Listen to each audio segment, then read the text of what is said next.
All right. Welcome to the Boot Camp for Your Mind podcast. I am your host, Michelle Werdeman, certified life, weight, and career coach and owner of Mind Balance and Wellness Living. I have such a treat today. First, I have never interviewed two people at the same time, so this is extra special. So joining me today, I have Allison and Craig Guido. They are married and they are the owners and operators of Almar Business and Remodeling. And welcome, guys. Thanks for having us. We're really excited to be here. Yeah, thanks for having us on. Yeah, no, I'm so happy because so I'll get into all the good stuff, but you guys do so much together. Okay, so you're married. You have kids together. Yes. You have an amazing podcast, Married with a Business. Mm-hmm. Yeah. You do lots of sports together. You do all things together. Yes, we like each other, I think. I guess we do. I guess. After all this time. When you say it like that, though, it's like, Exactly. man, we spent a lot of time together. No, but you always seem so happy. And some of my coaching clients over the last couple of years have come to me with relationship issues, like struggles, because we were forced to be together a lot more than, we have been in the past. And a lot of people are still kind of both working from home because now that they can. So I thought this was a great opportunity to talk to you guys because you seem to do it all so well. At least on the outside, it appears that way. That's the idea. No, we do. Yeah. We work really well together. Yeah. So tell us a little bit about your story, how'd you meet and all that good stuff. Yeah. So I'm originally from West Virginia and Allison's from Massachusetts. And distance. Yeah. But we went to the same college. We went to a small liberal arts school, West Virginia Wesleyan College in West Virginia. Allison came down from there, and that's where we met. And it's funny about our relationship. We tell everybody this, we worked together first. So we had work studies at our college, and for us, our first work study was I was Allison's boss, and I was the head of the technical side of the theater department. And Allison was one of the people who worked in the theater department. And so that's kind of how our relationship started. We started mostly, we spent 3-4 years as just friends that worked together. Oh, but then I became your boss in the theater. Oh, really? I ended up taking over his assistant technical director role when he was getting ready to graduate. So he was my boss, and then I was his. Yeah, that's true. So then, I left college. Allison had a couple of years left. She's a little younger than me. And a couple of years go by, we just start to connect again. And we started dating 2 years later. So you never dated in college? Well, we never dated. Well, he was in college. No way, I was in college. My senior year, we dated. Yeah. Okay. And then my parents had always said, you need to marry your best friend. And so I definitely married my best friend. Oh, nice. I love that. That's so cool. Because you said, you were friends first, and then yeah.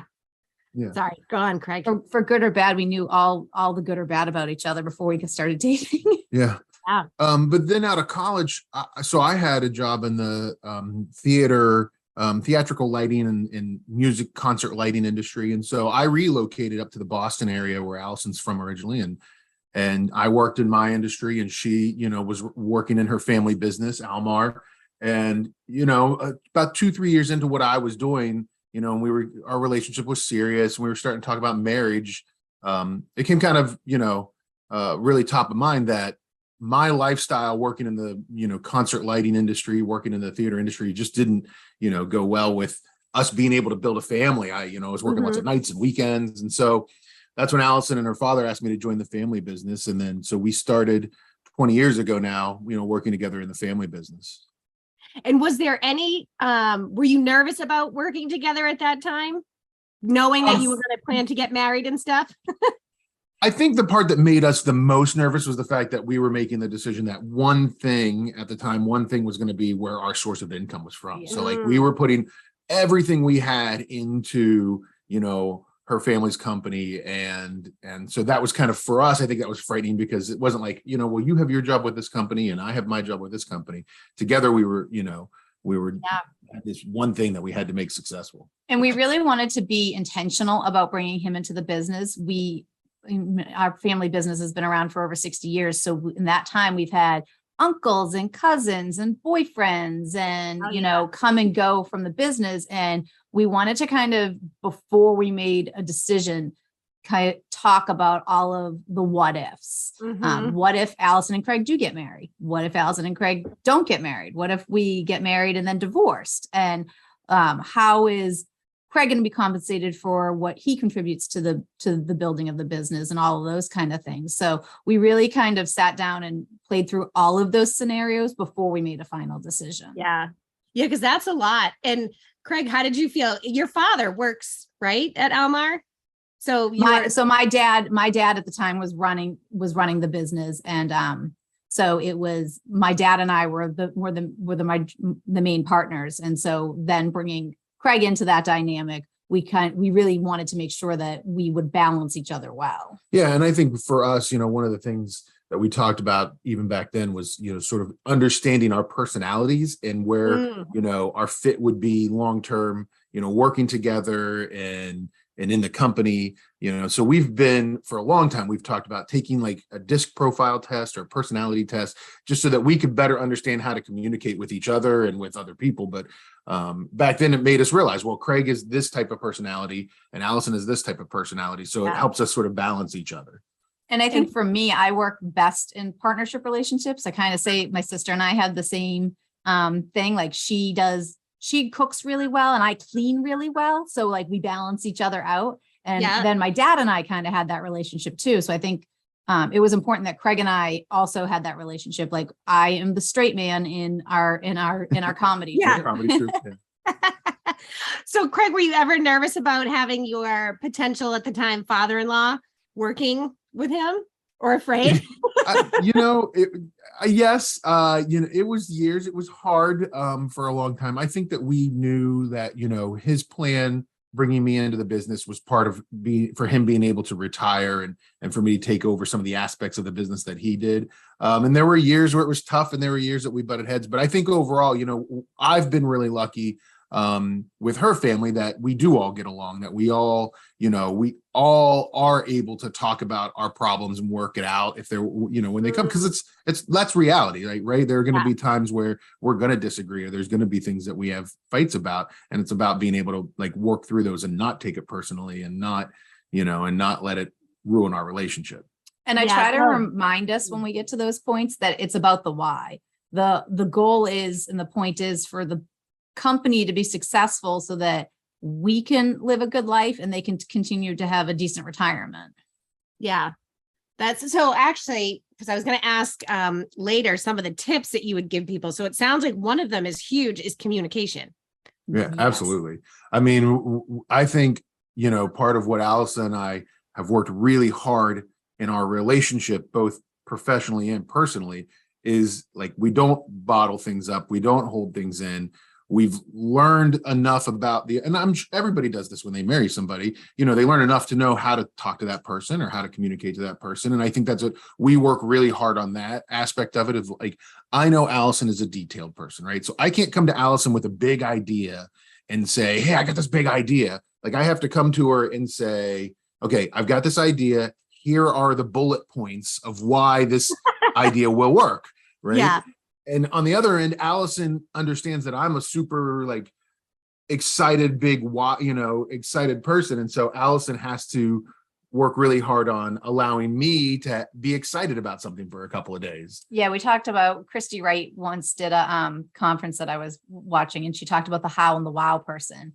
And the how person can't shoot the wow person down too quickly. So, and that really kind of resonated with me. So sometimes even as a joke, when he comes with a big idea, I do that. Wow. Okay. And I let him go and I don't talk back because my first answer is to be like, nope. How does that work? Nope, that doesn't work. Yeah. So I kind of let it go. And then I give it some time before I jump into the how and shoot him down.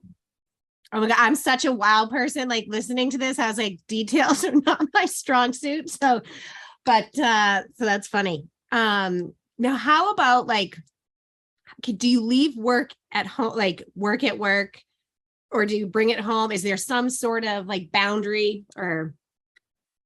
Yeah, it comes home a little, not as much as it used to, because we've gotten better at it. As the company has gotten, the team has gotten stronger and better. I think we're better about those boundaries at home too. But when we first came into the business and there were three of us, we were really bad about it. And so we kind of just came up with a code word. We would say, we'll talk about that Monday, no matter when it was happening. And if somebody just kept going, the agreement was, and the expectation was, you just keep repeating it until that person stops. So, oh my God, I love that. We'll talk about that Monday. We'll talk about that Monday. Like sometimes I have said it for 5 minutes as the other one is like spewing their ideas. And we still use that. I mean, I think, this past weekend was an example of where you turned to me and you're like, listen, we'll talk about that Monday. Right. And, it's for us, it's because when you work together like we do and live together and spend a lot of time together, there are times that things just pop into your brain and you want to start thinking about and talking about work. And so, a lot of times I'll say something else and be like, we'll talk about that Monday. And on the reverse, we at work, when something personal comes up, we ask permission. Can I talk to you about something personal? Yeah. I have something that's not work related. Do you have time to talk about it? Or we'll put it in the parking lot. Yeah. Or we put it in the proverbial parking lot where like we just make a note and post a note and We'll put it in my talk planner for when we get home. Yeah. Oh my God. I love those ideas. So my husband, Kelly, you guys know him. He said to say hello. He's downstairs. But we worked together for a very brief period of time. So this, I want to say, goes back to 2005, 2006.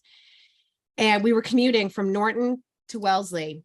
And we only commuted together a couple times because I would yell at his driving, or like it just wasn't like we were both going to the same place, and people used to think we were crazy because we didn't drive together. But I'm like, no, we need a little bit of like space. Like he was on one side of the office, I was on the other side, but like we found ourselves starting our days arguing literally in the car about traffic.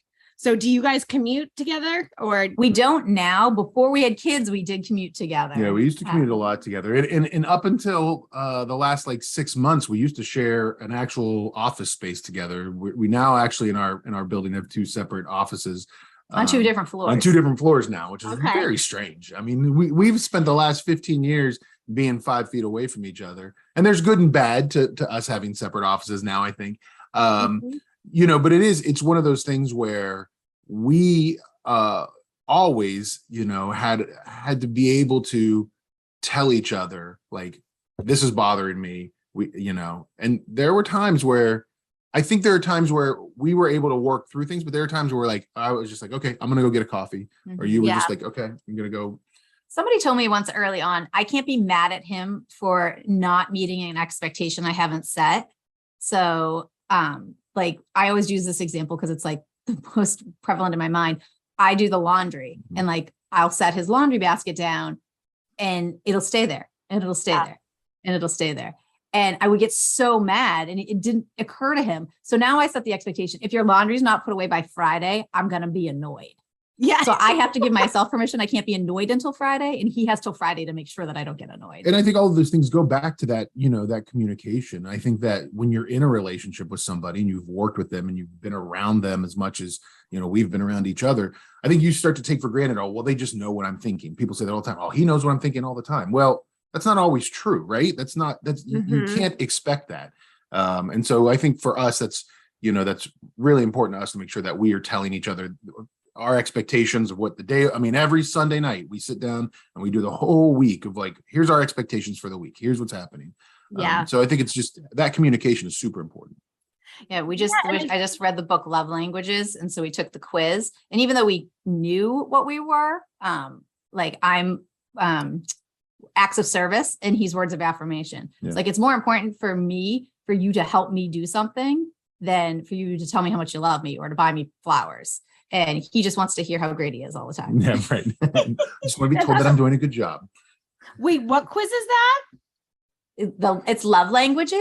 Love Languages. And so the book is great. And then if you go to lovelanguages.com, you can, the 5lovelanguages.com, you can take the quiz right there. You and your partner can take the quiz right there. And it goes through the 5 different types of ways people want and need love shown to them. And we found that especially with couples who work together, trying to adjust the way you interact through those manners really can turn a relationship around. Yeah. And they talk about, so the 5 love languages, it's a book by Gary Chapman, started the book, 5 love languages. It's like words of affirmation. So being told that you're great, acts of service. So doing something to help somebody, gifts. So getting things for what you do. Time is a love language, quality time with a person. And then physical touch is the 5th love language. Yeah. Like my 11-year-old is physical touch. He wants a hug. He wants to pet you. Like just being close to you is his love language. Yeah. Yeah. That's it. Yeah. Jack is like that. Well, that's it. Like, in coaching too. So I call them manuals. And when people are so upset at like what somebody does or doesn't do or how they're treated, I'm like, we all have manuals for people, how we think people should act. And a lot of times, like, we don't tell them about these manuals, but it's like, when you could recognize that you're the only one who's going to get like irritated or let down, because when we have all these expectations on how people should act, sometimes, like I heard Tony Robbins say, he's like, change expectations for appreciations. Like you can have like you were saying, I'm giving myself till Friday until that laundry basket, and that's good. But I feel like communication, along with just practicing appreciation for things that people are doing versus like what we think they should be doing is so helpful. Like, especially when you're together all the time. Yeah. Yep. Yeah. And we do it with our business and with our team members too. So we use the DISC personality test with all of our team members. And we explain to them, like, the reason why we have all of you take this personality test and we want you to understand this personality test is so that you can speak and communicate with the other people on the team. If somebody is a C, that they need a certain way of receiving information versus somebody who is an I on the DISC personality profile test. Yeah. So we use it for our whole team as well, just to make them all understand, how to talk to each other.